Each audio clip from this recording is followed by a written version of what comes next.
The sad truth about a lot of history is that when certain things happen, the narrative rarely feels satisfying, especially the more context you take in. And nowhere does that feel more true than the stories of what eventually go to number one on the Billboard Hot 100. Let me give you a very easy example you're all familiar with. What was Taylor Swift's first number one single? Swifties, you already know this. Give everyone else a chance. I know that can be a struggle for you. Okay, you got your answer?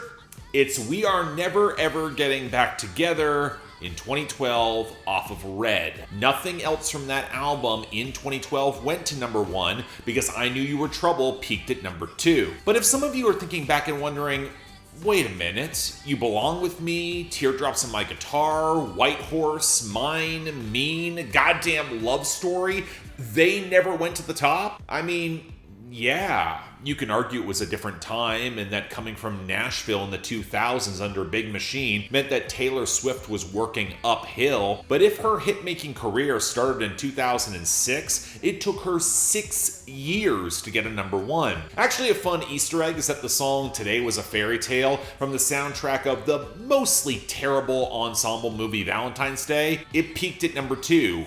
Higher than Love Story at number 4. Now, I don't put a lot of stock into whether an artist goes to number one on the singles charts. Assuming you've got that bona fide smash hit song, that's one thing. It's often far more difficult to construct than many really want to admit. There is a real degree in craft in that narrow crux point of mass appeal and star-making unique greatness, and while sometimes you can get exceedingly lucky riding a trend or novelty or meme, that's only a third of the battle. The second third is industrial. The Billboard Hot 100 is predominantly intended less for fans than music professionals, those who work in the industry or around the industry in order for labels to decide who gets budgets, for whom they should spend money to promote, or who in the right channels get rigged in the right direction. More on that a little later. The final third, and for conversations around narrative, this can feel like the most important and the most frustrating,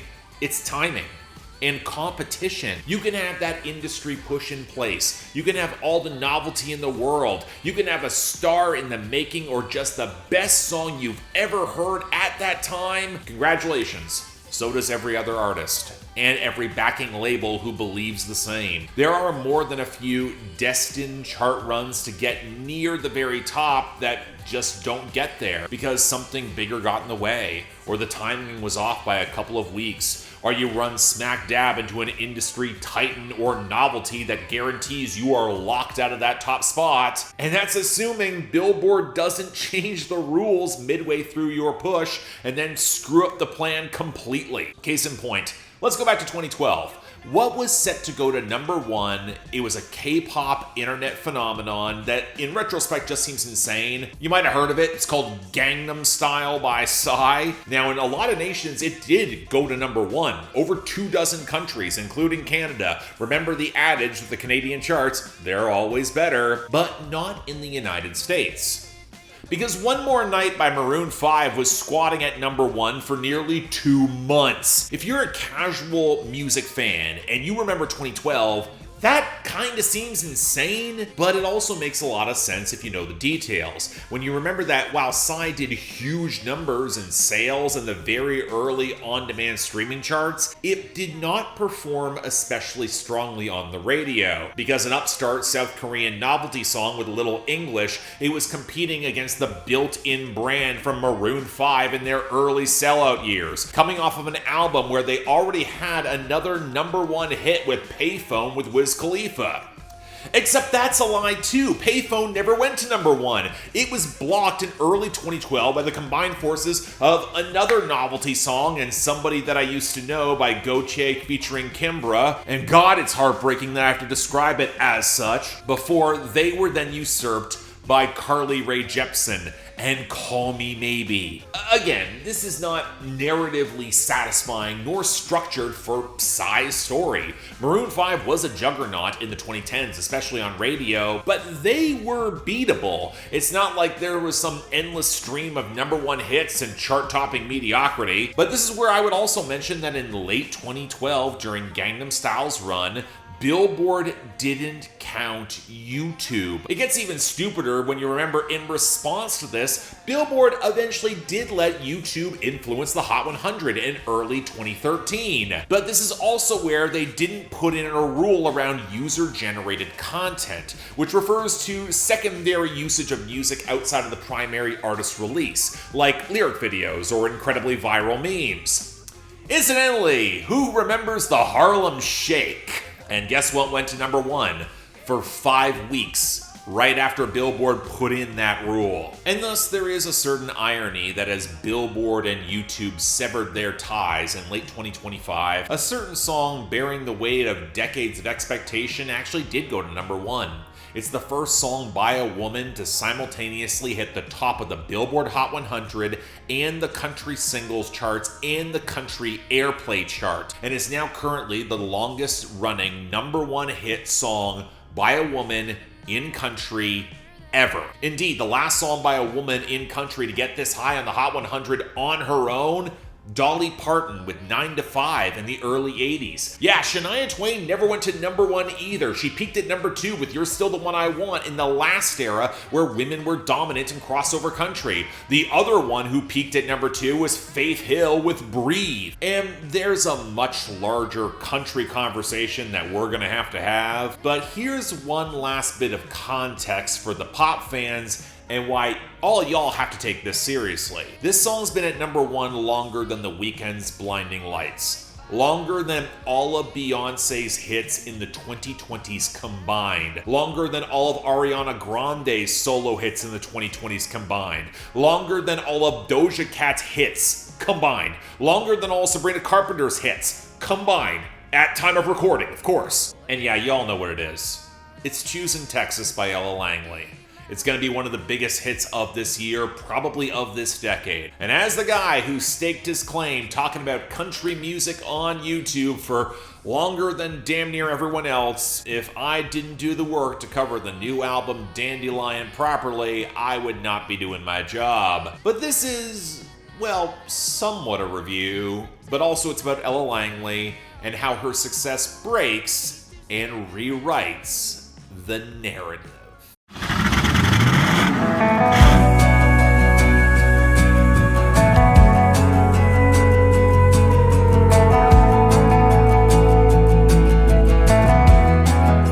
So, here's a slightly embarrassing confession. I did not review Ella Langley's debut album Hungover in 2024, let alone her 2023 EP Excuse the Mess. And I probably should have. I heard it, I heard the singles, I covered them on Billboard Breakdown, my side channel where if you're a fan over there, this opening monologue probably felt very familiar. But for some reason or another, I just didn't get to it. I honestly can't give you much of those reasons that feel like anything more than excuses, but I also think there was a certain reticence to fully get on board because I had seen a lot of this story before. I've covered a lot of Music Row debuts over the past decade, that a few that have just flamed out or have been mismanaged into the dirt, even with critical groundswell. And given that Hungover got good, if not great reviews, passed over by more than a few critics, like the majority of YouTube, it wasn't a big priority. It's also worth highlighting the album's biggest single didn't quite catch fire until the deluxe reissue, hilariously called Still Hungover, and the solo breakthrough hit Weren't for the Wind. But again, kind of splitting hairs. So might as well make up for lost time now, right? Truthfully, a quick listen doesn't leave me that surprised or having a lot to say why I passed over this. Ella Langley's got a pretty good voice and a generally pleasant, smoky atmosphere, a pretty fun slice of neo-traditional country smuggled behind some of the singles, and a few legit good to great songs to boot. You Look Like You Love Me with Riley Green. They would later have another collab together that worked great. Love You Tonight, Cowboy Friends, probably the best song here being Girl Who Drank Wine, but Will Bundy's production didn't exactly accentuate her all that well. The mixing and mastering sound a little shoddy around the edges, where I was always noticing a questionably mixed tinny vocal pickup or some slight clipping, and there's only so long that can be a cute idiosyncrasy when it doesn't match with your image or your sound. Now, it's not a bad project, but I wouldn't call it all that remarkable. There's no same trailer, different park if you catch my drift. And it is worthwhile highlighting noting that while some mainstream country critics gave it broadly positive or lukewarm praise, it did not light the world on fire, especially commercially, and yet something kind of changed in the run-up to Dandelion. I can rattle off an incredibly long list of acts that would have been tossed aside if they had done what Still Hungover did, even though it had some streaming legs and eventually went gold. But Columbia didn't do that, and it's kind of interesting to highlight that of the women in country who have seen some sustained chart success and mainstream crossover, even album bombs the past few years, it's Moroney and Ella Langley, both who are on Columbia. Now let's not mince words. Columbia, Nashville, and however it's been aggregated or promoted underneath Sony Music Nashville, it's got a lot of success the past couple of years, but it's been predominantly linked to Luke Combs. I'll put aside my issues with how his last couple projects have been promoted and managed, but he's still a household name who has also performed extremely well in the crossover outside of that Nashville ecosystem. That cover of Fast Car in 2023,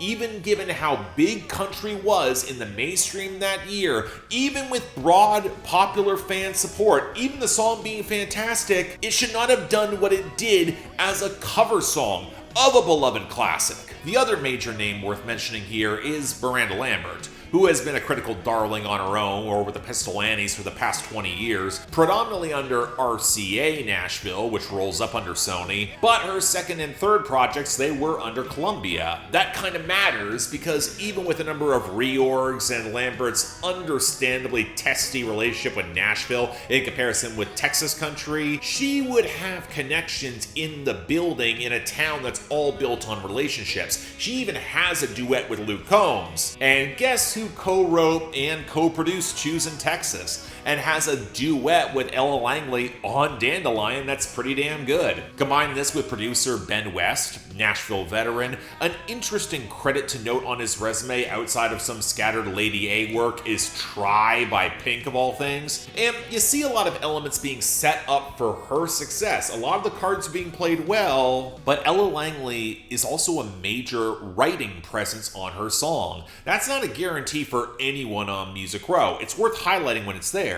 And she struggled considerably with her mental health throughout 2025. She got offline for a bit. She wanted to focus on the dandelion concept as a metaphor for survival and resilience, despite being categorized as a weed amongst plants. Specifically, a refocus on a sound that hadn't exactly seen a lot of revisiting in the decades since 1980s country, specifically Ronnie Milsap, who had his biggest run of success in the mid-1980s. Now, for those of you who don't know, 80s country tends to have a bit of a lukewarm reputation at best. We're following the outlaw boom of the 70s and some pop crossover in the early 80s with Kenny Rogers and Dolly Parton. The mainstream was looking towards a much flashier acts, and the genre effectively vanished from the Hot 100. Some of it was getting forced out by the synth-inflected Americana and heartland rock of Bruce Springsteen and John Cougar Mellencamp on one side, and the soft gelatinous mass that is easy listening on the other. But either way, unless you were a fan of a scant few acts like Alabama, Randy Travis, early Reba McEntire, a couple early neo-traditionalists like George Strait, or you were just listening to country radio, it can be an era that few remember all that well, especially if you only know the pop charts. Now, this was because up to a specific point, country operated in its own separate ecosystem where the pop charts were just not an accurate representation of how popular it was, spanning from country radio not shipping songs for pop radio crossover, the country not issuing the single copies required for Hot 100 listing up until Billboard changed their rules in 1998 to accommodate all songs, not just singles, and suddenly there's a lot of balladeers in the late 90s pop country boom charging for the top spot as if they hadn't been here the whole time, working for years. This is why the whole neo-traditional revival in the late 80s and early 90s, to say nothing of Garth Brooks, Friends in Low Places, and The Dance never hit the Hot 100, they were completely underrepresented on that chart. And pop fans overemphasizing the chart records of the 90s might want to reckon with how limited some of the competition was. And this was when country was at a commercial peak. The mid-80s were considerably less kind to country music, a genre that kind of struggled to find its place in the mainstream. And Ronnie Milsap did have a few hits at the very end of the 70s and the early 80s on the Hot 100. You might remember the ballads, It Was Almost Like a Song, or Smoky Mountain Rain, or his biggest and hilariously mistitled There's No Getting Over Me, that had some smoky yacht rock vibes and a sax solo, along with enough twang in order to accentuate its soft-focused urban cowboy gloss. We'll come back a little to that as well. But on the country charts, he had 42 #1 hits. He sold millions of albums. And while I'm always surprised by what has wound up in younger generations' nostalgia window, I haven't exactly seen the Ronnie Milsap critical reappraisal happen just yet.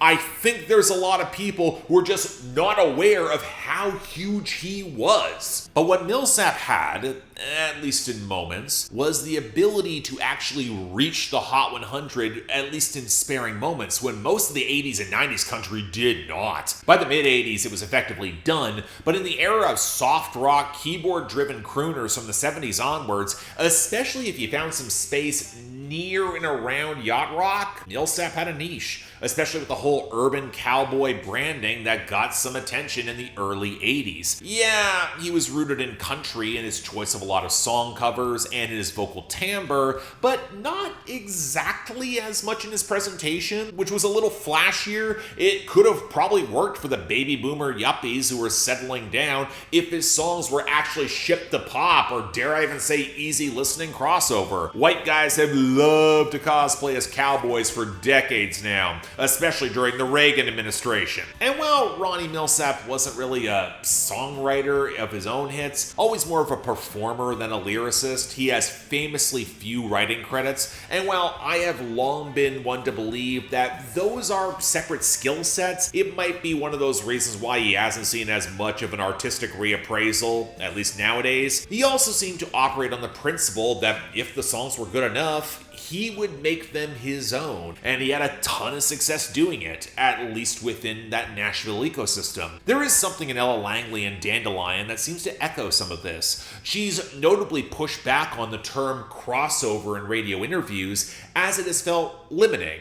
when she just wants to reach more people, but in my opinion, her rationale comes in the sound.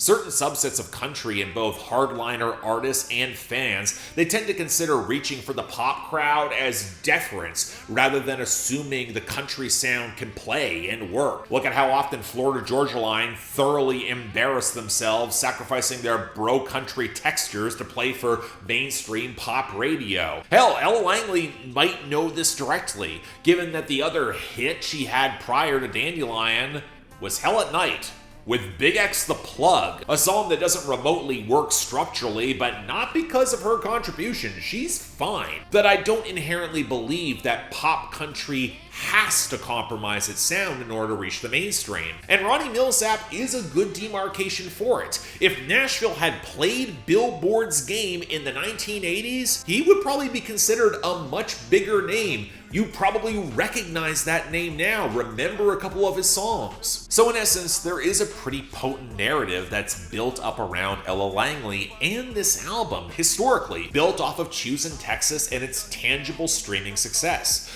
That the urban cowboy can be a cowgirl, wear higher heels, be accepted by the masses. In changing from a singles chart to an all-genre songs chart, the Billboard Hot 100 has become far more receptive and inclusive to the genre's not compromising, almost counterintuitively. And this is a lesson that many of a genre has learned time and time again, especially hip-hop early to the punch for decades, whenever they pushed something that you couldn't have imagined being a smash hit because it was so entrenched in the genre or certain regionality. Think about the trap sound of the mid-2000s or mid to late 2010s. So why would it be so paradoxical that Ella Langley couldn't do the same with country?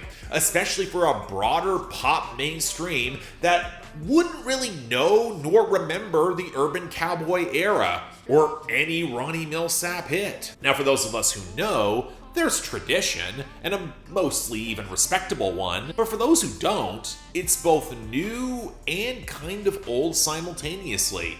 Kind of the best thing to hope for in country music's baseline appeal. Do I think that Ella Langley is seriously considering all of that, though? All of that running through Dandelion that's correcting the old chapters of Ronnie Milsap's legacy, proving what his wide appeal might have been? No, not even close. This is her story.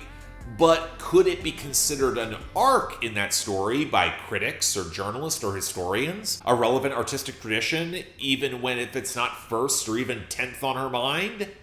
That could be feasible.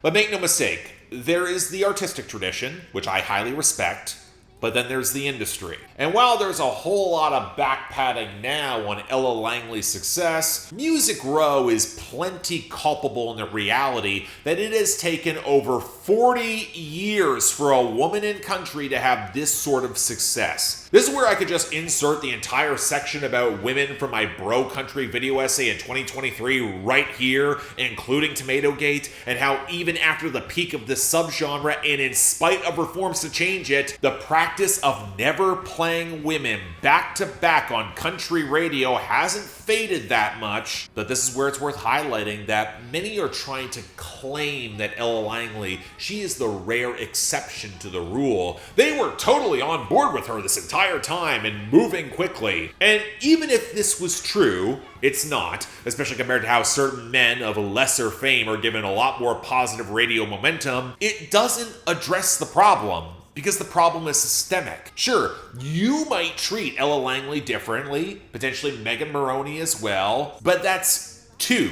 In spite of the increasingly anonymous string of dudes who are shoveled out by Music Row, I'm sorry, you're just recreating Carrie and Miranda with that dynamic with a brunette this time. And let's get brutally honest. If we just write off the 80s and 90s because Nashville refused to play by Billboard's rules, they're stubborn like that, and then screwed themselves out of their own crossover audience and market, great capitalism you're doing there, guys. Seems like the only competition you wanted was your own closed market. It is legit alarming that it would still take nearly 30 years for a woman in country to get a Billboard Hot 100 #1. I'm not the biggest Carrie Underwood fan by a mile, but her only #1 hit is Inside Your Heaven, off the back of American Idol, in order to break the iron grip of Mariah Carey's We Belong Together in that year, and you cannot look me in the face and call that a country song. Especially when her signature hit, Before He Cheats,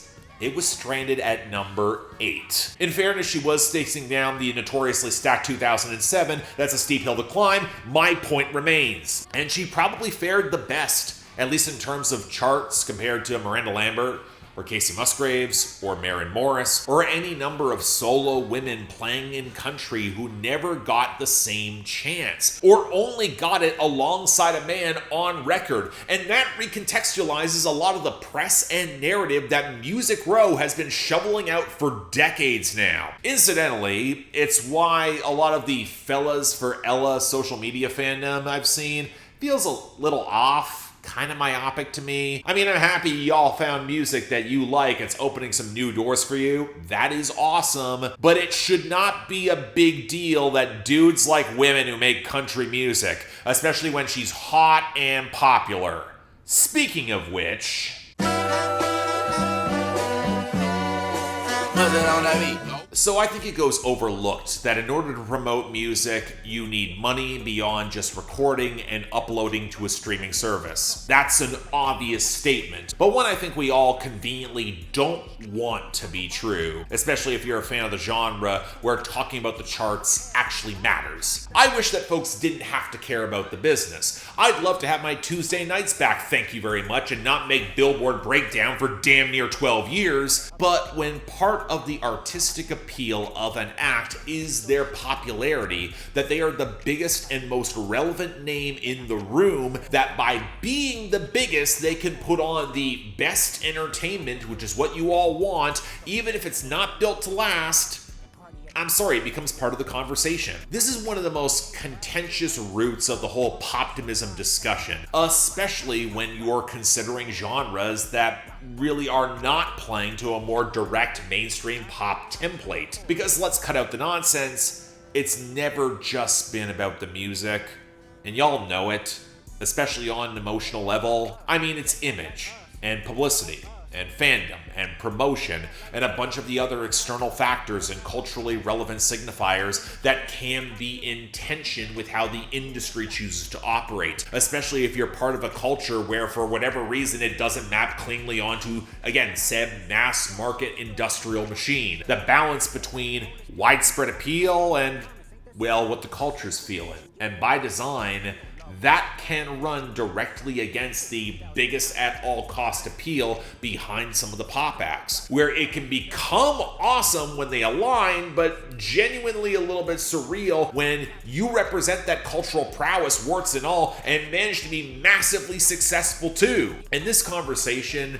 it gets thorny. Giving up culture so the widespread audience can play tourist within yours, potentially watering down what made you special to play the pop games, and making often worse art along the way. In discussing Not Like Us 2 years ago, my colleague Todd in the Shadows mentioned how poptimism really won best for pop music, and where pop was still stigmatized as an additional genre descriptor that is tacked on to other genres, pop rap, pop rock, pop country, that could have a more respectable tradition. Quote him, it cheapens them, tying them to pop, or at least the most cynical trend-riding elements of it. It's divorcing the genre from its social importance. But I also don't grade art on social importance, independent of the people or systems that make it. Mostly because you really can't assess that until years later with rare exception. Half because it can be tedious as all hell to grade it on that basis, and half because your own systemic biases wind up getting projected upon the art and the society at large,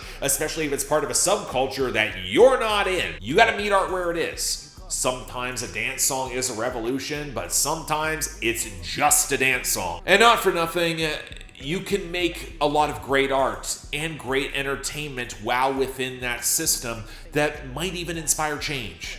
So much so where there's a tradition of it, even if you'll never achieve your full goals, if they might be antithetical to the system, and you feel like one hell of a hypocrite all the way down. Punk rock and Kendrick Lamar have now entered the chat again. This is very familiar. But country music, it stands in a different place, often closer in alignment with that system. And while you're going to have the outlaws and the hardline traditionalists and the weirdos who will look down on some of the pop country to this day, when at the CMAs in the 70s, Charlie Rich will burn the envelope containing John Denver being crowned Entertainer of the Year, that's a tradition in Nashville. That pop country, it predates whole musical genres. And there are plenty of respected veterans and legends there as a result that receive acclaim. It can be colloquially dismissed, and sadly that's done a little bit too often, but more serious people with historical knowledge and proper context, they will give pop country more due. They'll cite the Nashville Sound, Chet Atkins going to Glenn Campbell and John Denver, Olivia Newton-John, and the whole countrypolitan movement of the 60s and 70s. Then taking us to Reba McEntire and Garth Brooks, and even Shania Twain's getting some of that reappraisal now. Hell, you could argue that Ronnie Milsap playing closer in line to a lot of the piano-driven singer-songwriters of easy listening of the 1970s playing the urban cowboy, put him in line with that pop country tradition of the time and considered more respectable. But the passage of time and how trendier sounds pick up a more traditional branding with time when they were popular before I was even born, I would not call this breakthrough pop country. It's just country all the way down. Yet she's number one on the all-genre chart where pop traditionally sees the most play. And it stayed there longer than goddamn Not Like Us. The industry is in play, just the same way as Not Like Us was quickly replaced at number one in 2024 with I Had Some Help by Post Malone and Morgan Wallen, which to me was always a little too revealing on who pressed the button to supercharge your promotion there, especially on radio and streaming. Something happened. I stand by that. And yet, that song is intensely relevant to putting the last pieces together. Sure, the song's got to be good in that it's market tested to work as entertainment, but the industry always puts their thumb on the scale to make things work a little faster. That's natural, that's to be expected, especially if you're on a well-capitalized major label and got a working formula. And you'll often get a lot of wide appeal but flavorless dreck with beautiful faces and very familiar textures and obvious chords in your result. Most people are not thinking about it that hard or looking to be challenged with their art, and they get exactly that. But not only is playing to that middle ground not guaranteed to always work, it's not the only thing that can work. And Choosin Texas is proof of that. Sometimes you gotta lead the audience to quality, something they haven't seen before and might not know what they want, and they'll get on board, especially if it's a sound they don't really know, delivered with a pretty face attached. The sound might exist before, but it's their first time hearing it. A lot of record labels have fallen out of love with A&Rs, but once upon the time, that was their jobs. And it didn't just end with talent discovery so much as the development and management of that talent, so you could get stuff like this. It would cost more money to make that full pop radio crossover push, to say nothing of ensuring the proper streaming placements and ad buys and tour stops and guest stars, playing a game for that bigger audience. But if the result's a bankable star that you can market for like the next 2 to 3 albums, is that not a risk worth taking? What are you in the game for? My point here is that Ella Langley, at least on the industry side, doesn't feel that unique in the annals of Music Row for damn near 30 years in country music. It's a testament to the cowardice of Music Row. They didn't bother playing the wider game for pop crossover, especially when they did strike gold, and I'd argue they could have done so before. But I also know why. Is it more of a risk? Less repeatable? Absolutely. The label doesn't just want the one hit, and especially if they're looking outside of the market-tested demographics they know. Spending 5 to 6 figures on crossover radio promotion might be a bridge too far for many Nashville budgets, especially if that's money that's not going back into the country radio establishment. And that's relevant too, when you remember that Nashville is an industry town where certain palms need to be greased for label relationships to keep on moving. And there's not an unlimited amount of money to ensure that everyone gets paid. So the narrative sold to an artist shrinks. We'll make you a star on country radio, with a weird reticence and hostility if you choose to chase your muses elsewhere, at least until they can get their hands on some of that sound and by extension the money of doubling down on it, and sometimes not even that if the grudge runs deep. Zach Bryan and Casey Musgraves have now entered the chat as well. So Music Row will sell tradition instead. Institutions. And if you play along and smile, great things will happen if you put in the work until they've wrung enough money out of you. You've got your share. Or they hop on a bubble that's making a lot more money. Or you somehow compromise the fraternity of men as writers, performers, producers, and executives who love to champion their meritocracy until one of their boys needs to get paid. In fact, let's consider the guy who has gone to number 1 on the Hot 100 the past few years as country's gotten so big, you might as well be the face of it. And consider how controllable he is by that establishment. Morgan Wallen, who has basically become the 2020's Maroon 5. It's not a new development to brand him as Saloon 5, especially in how he's embraced a lot of pop textures to make soulless muck. Also alongside Post Malone's country pivot as the ultimate collaborating team player. Ella Langley seems to have a similar industry compliance built into her artistic framework, where I view that crossover with Big X the Plug as more market testing beyond Nashville's usual demographic, a one-off experiment, and it seemed to work like a charm for her and few others. I don't think she's gonna rock the boat, and I couldn't really blame her. And even then, if it wasn't for a tangible streaming path where country radio was at least a month late to catch up, to say nothing of the pop radio pivot, this might not have been given the same chance either. Even when it's been proven there's a market for it in the mainstream. I hate to repeat myself from my bro country video essay, but it feels all the more true. If you're more concerned with just satiating your established demo, not actually competing with the world at large, you're not even doing your capitalism that well. Instead, you're just writing your own excuses to not compete, potentially lose control as a big fish in a smaller pond. Compromise your fraternity. There I go, writing so much more narrative. Might be more relevant with how the industry moves, especially with regards to how it factors into the poptimism conversation. It's fascinating fodder for conversations on how an industry town that is one of the few that can still launch a stable career. I get why the institutionalism sells, but if I'm being brutally honest, I know Ella Langley probably doesn't want my narrative around that here either. I can point to all the factors that interweave with her story, where her colleague Megan Moroney openly referenced it on her recent album Cloud 9, and Liars and Tigers and Bears, probably the best song on that album, and I do find it very telling. That song never quite charted in the album bomb, but that shouldn't take preference over Langley's narrative. What she's choosing to write, what story she's telling, and that...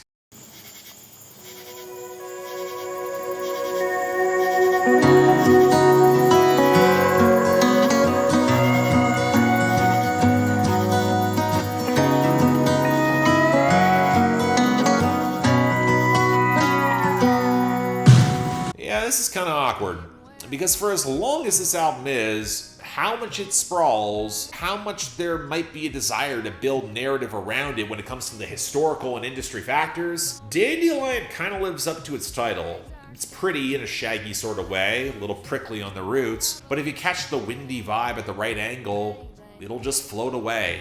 For better or for worse. I mean, there was still this haggard grit to Still Hungover. It's here in patches, but this is a considerably softer and slower album, where if there are compromises being made for the mainstream, they're fewer and far between if we're being honest about the sound, mostly because it's not nearly in your face enough across the board to really evoke any sort of polarized reaction.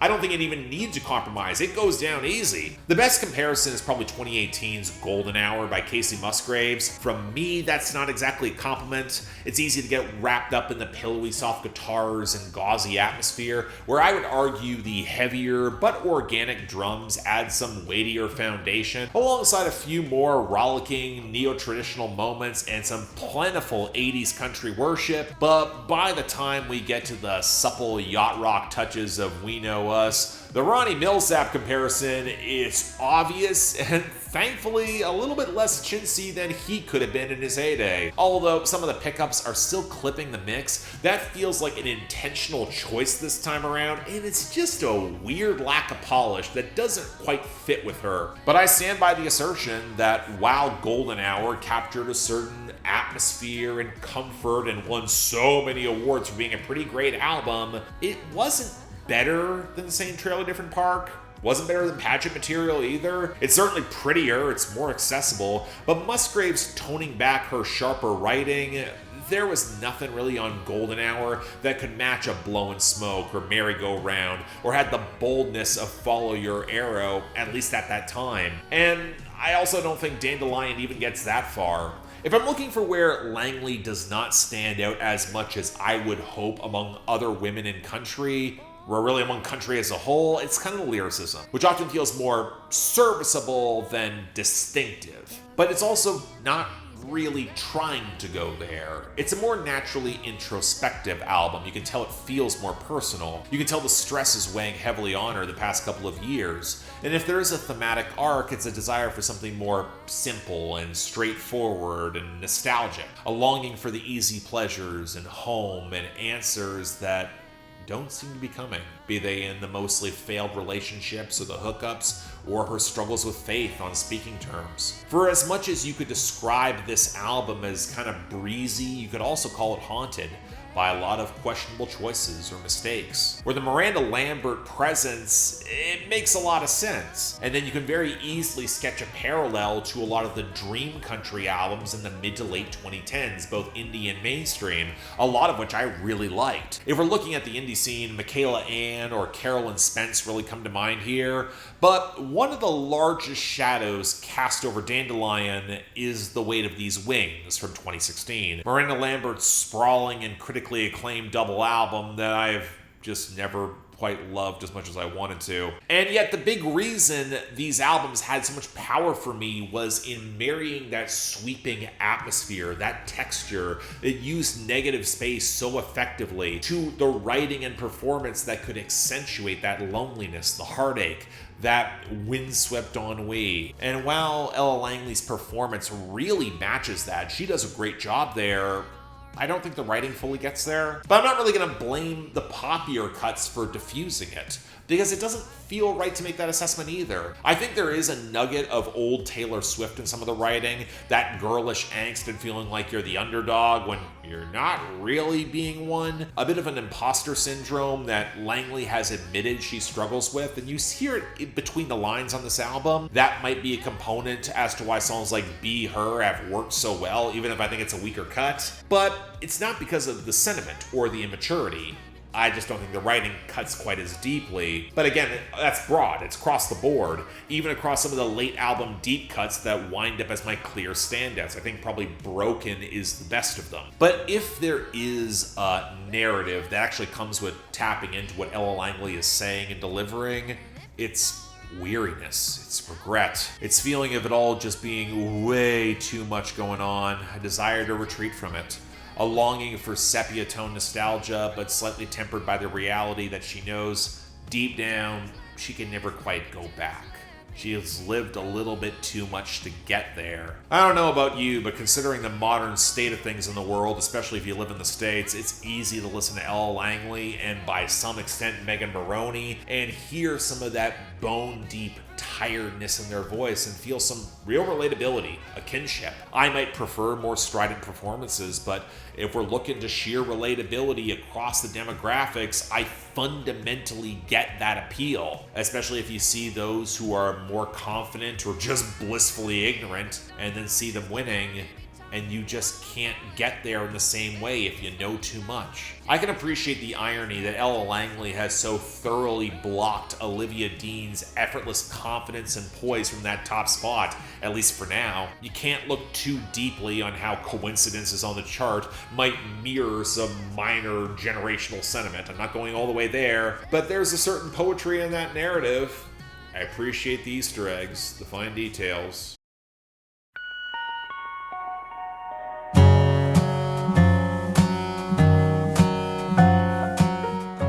The more I listen to Ella Langley's Dandelion, the more I have seen folks in and around the music press try to build narrative about what its success means, what the art itself is buckling under that weight of all that projection, and it kind of just wishes that you'd meet it where it is, where she is. Hell, I've spent the past too long trying to piece it together myself, mostly out of the reality that I've watched most of the 2020s be dominated by the worst sorts of narratives spun around country music by people who do not know it, sometimes from inside, sometimes from without, oftentimes less about meeting the music where it is or the artist where they are, and more about what the writer or audience wants the art to be, or rather what they want the art to represent. Because on some level, Dandelion could represent a lot of things. Finally breaking out of a lot of bad Music Row narratives, besting them at their own bad rigged game, a fascinating re-examination of country that never saw as much cultural penetration as it deserved when there was a market available,